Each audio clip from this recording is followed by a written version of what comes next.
My name is Camille Ashworth. I'm 34 years old, and I run a financial consulting firm that closed $9 million in contracts last year. The same year, I signed the paperwork to sell part of my own software division for $14 million.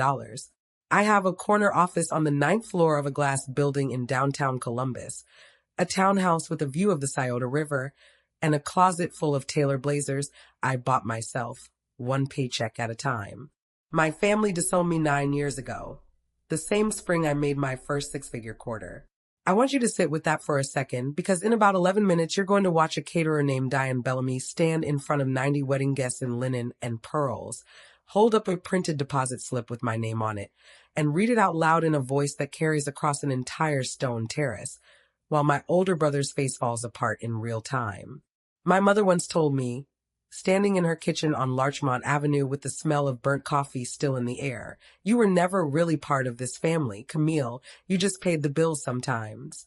I didn't cry. I want you to remember that too. But we're not there yet. If you're new here, go ahead and hit subscribe and drop a comment telling me where you're watching from and what time it is right now, because I read every single one of them. Let me take you back to where this actually started. I grew up in a two-bedroom rental on Larchmont Avenue in Millbrook Ridge, Ohio, with my mother, Renee, and my brother, Derek, who is 3 years older than me.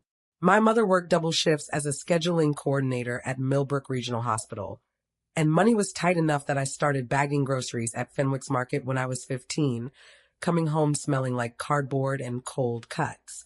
Derek got the new BMX bike, the drum kit that sat in the garage collecting dust after 4 months, 3 semesters at a private college in Dayton before he dropped out owing $22,000 in unpaid tuition. I got his old backpack with the broken zipper and a $6,000 a year academic scholarship I fought for myself, filling out every form at the kitchen table by the light of a single lamp because we couldn't afford to run the overhead.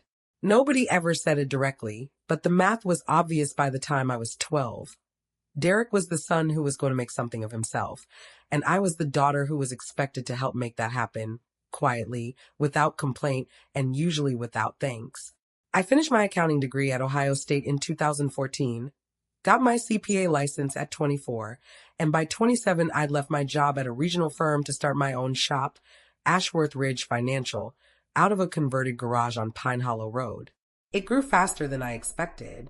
By year 3, I had 11 employees and a client list that included 2 mid-sized manufacturing companies in Columbus. Derek, meanwhile, had gone through 2 failed ventures, a food truck called Grill Sergeant that lasted 8 months and a short-lived events company that never landed a single paying client before he came to me in February of 2017 with a plan to open a restaurant downtown called Marrow. He needed a $180,000 small business loan, and because his credit was wrecked from 2 prior bankruptcies and mine sat at a clean 781, he needed me to co-sign. I said no once. On a Tuesday night, March 3rd, 2017, sitting across from him at my mother's dining table with the smell of her pot roast still hanging in the air, I told him I'd help him build a business plan, connect him with an SBA advisor, even review his numbers for free on my own time. I would not put my name and my credit on the line for a restaurant with no lease, no chef, and a business plan built on optimism and a Pinterest board. Derek stood up from the table so fast his chair scraped the floor and said, "So you'll do it for strangers, but not for me." That single no is the reason everything after it happened. 3 weeks later, on March 24th, 2017, my mother called a family dinner. My stepfather, Gary, sat at the head of the table, silent, eating his dinner roll in small, deliberate bites the entire time. Derek didn't even look at me when he said it. She was always going to choose herself over us. She always does. My mother nodded along, arms crossed, and told me that if I couldn't show up for my own brother when it mattered, I shouldn't expect to be shown up for either. Not at Thanksgiving, not at Christmas, not ever again.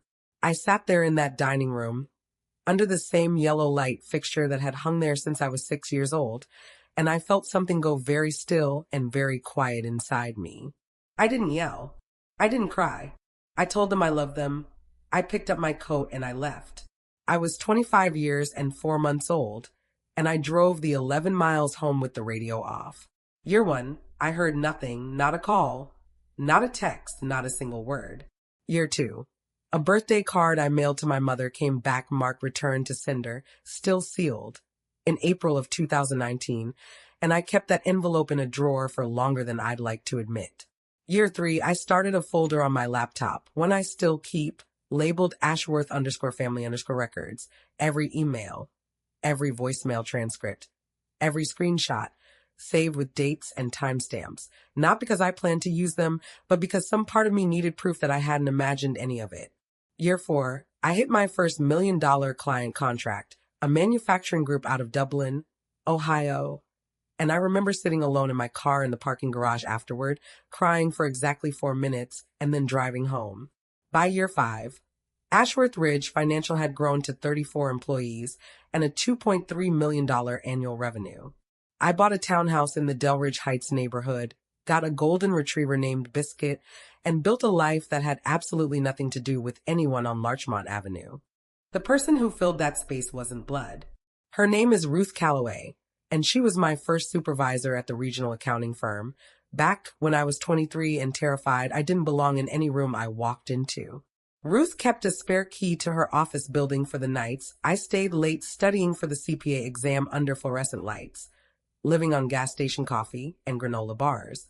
She co-signed my very first office lease on Pine Hollow Road when no bank would touch a 27-year-old with no collateral and a business plan on notebook paper. She showed up to my grandmother's funeral in 2021 when nobody from Larchmont Avenue thought to call and tell me it had happened at all. She still calls me every Sunday at 6 p.m. to ask how the dog is doing. Ruth is 61 now, and she has been more of a mother to me over the last 9 years than the woman who gave birth to me. Then, in January of 2025, my mother texted me for the first time in 6 years. 2 weeks earlier, I'd posted about the $14 million acquisition offer for our software division on LinkedIn, and apparently it had made its way around Millbrook Ridge fast, forwarded from one old neighbor to another until it landed back on Larchmont Avenue. Her message said, "So proud of you, sweetheart. We should catch up," sent at 9:47 p.m. on a Thursday. No mention of the 6 years of silence before it. Around the same time, my cousin Priya, who I'd stayed loosely in touch with, forwarded me a screenshot from the family group chat, the one titled The Ashworths that I'd been removed from years earlier. Derek had written, "If she's sitting on that kind of money now, she owes us for everything we sacrificed to raise her." My mother had responded with a single laughing emoji and the words, "She'll come around." I sat with that message open on my phone for 11 minutes before I did anything at all. Before I responded to my mother at all, I called a friend from law school, Marcus Webb, and asked him flatly whether I had any legal or financial obligation to any of them. He confirmed what I already suspected: none. No debt, no claim, nothing binding me to a family that had spent 6 years pretending I didn't exist. That conversation gave me something I hadn't had in years: permission to decide on my own terms what I wanted to give and to whom. What I decided was this. My mother and Gary were planning their 35th vow renewal for June 14th, 2026 at the Grandview Estate outside Millbrook Ridge, and I found out through Priya that the original venue had fallen through, leaving my mother in tears over the phone about losing her deposit. So on March 14th, 2025, I quietly wired $42,000 directly to Bellamy and Thorne Catering to cover the full deposit and initial planning fees for the reception, on the condition that Diane Bellamy, the owner, keep my name off any correspondence with my mother. I didn't do it for credit. I did it because some part of me still loved the woman who raised me, even if I no longer trusted her. Derek did not know any of this. What Derek did know was that the wedding redo was happening, the venue was secured, and somebody had made it possible. And he decided that somebody was him. The vow renewal reception happened on the evening of June 14th. Exactly as planned, string lights strung across the Grandview Estate stone terrace, the smell of rosemary and grilled peaches drifting from the catering tents, a jazz trio playing near the fountain, 90 guests in linen and pastel silk balancing champagne flutes on the low stone wall. I came because my mother asked me to, and because Ruth told me over the phone that I'd regret it more if I didn't. I wore a navy dress, arrived at 6:40 p.m., and sat at a table near the back, close enough to see, far enough to stay out of the spotlight. Then Derek stood up with a microphone during the toast, 37 years old, tan from a trip he'd taken to Cabo 2 weeks earlier, and he said, loud enough for the whole terrace to hear, "None of this would exist without me pulling every string and calling in every favor these last few months. Some people in this family couldn't be bothered to lift a finger." He didn't say my name. He didn't have to. 90 heads turned slightly in my direction anyway. I didn't stand up. I didn't raise my voice. I said, calm enough that the microphone near Derek's table still picked it up. "I didn't need credit for this, Derek. I needed you to stop rewriting who actually paid for it. If this is hitting close to home for anyone watching, drop a comment because I know I'm not the only one who's had a sibling take a bow for something they never touched."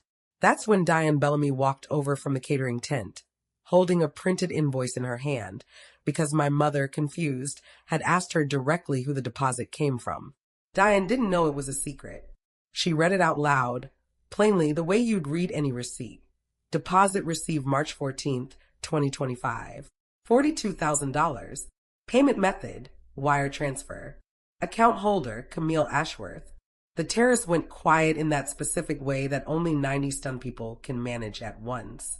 Derek's face did something I'd never seen it do before. For about 4 seconds, something genuine cracked through. His mouth opened, his eyes went wide and almost frightened, and he said, quietly, "I didn't know it was you."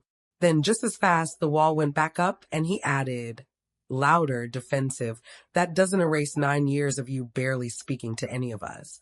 I let that sit in the air. I didn't argue with it.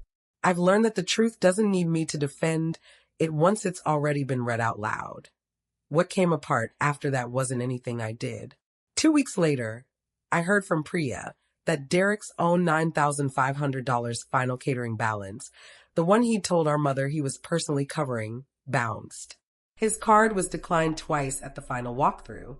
He'd told everyone he was funding the reception while quietly assuming my deposit covered the whole thing. My mother found out the difference the hard way, from Diane Bellamy's office, not from me. Priya reached out to me privately a week after the reception, genuinely shaken, and told me she was ashamed she'd stayed quiet in that group chat for years.